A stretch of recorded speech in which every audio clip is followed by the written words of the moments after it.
வட சென்னையில் கொடுங்கையூர் மாத்தூர் வட சென்னையில் அது இல்லாமல் அது குப்பை எரிவலை இன்சினரேட்டர், கார்பேஜ் இன்சினரேட்டர், இந்த ஒரு திட்டத்தை அறிவிச்சிருக்கிறாங்க. இதுக்கு 1650 கோடி ரூபாய் ஒதுக்கீடு செய்ய திட்டமிட்டிருக்கின்றார்கள்.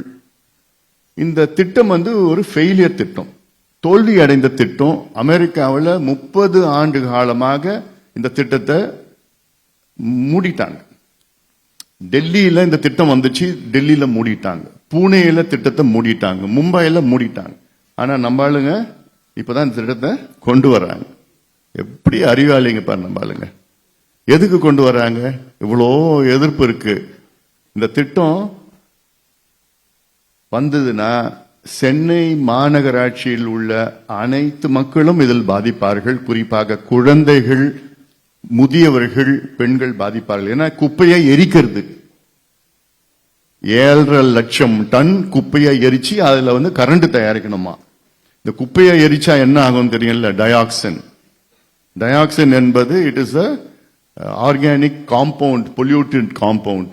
இது டயாக்சின் நம்ம சுவாசிச்சாலும் சரி, நம்ம உணவுப் பொருள்ல நம்ம உண்டாலும் கேன்சர் வரும். இதுல எங்க தெரியுமா அதிக பாதிப்பு வரும்? முதலமைச்சர் அவருடைய தொகுதி கொளத்தூர்ல தான் அதிக பாதிப்பு வரும். ஆனா முதலமைச்சருக்கு தெரியல. முதலமைச்சருக்கும் அந்த மக்கள் ஓட்டு போட்டு தான் இருக்கிறாங்க.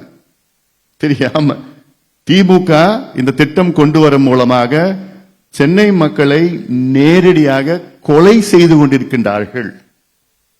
It is murder. அவ்வளவுதான். திட்டம் கேன்சர் வரும் தெரியுது. கேன்சரோட இன்னும் மோசமான பிரச்சனைகள், தைராய்டு பிரச்சனை, இம்யூனோ டெஃபிஷியன்சி பிரச்சனை, எல்லா பிரச்சனையும் வரும். ஆனாலும் இது கொண்டு வருவோம். ஏன் கொண்டு வராங்க? Corruption, collection, commission.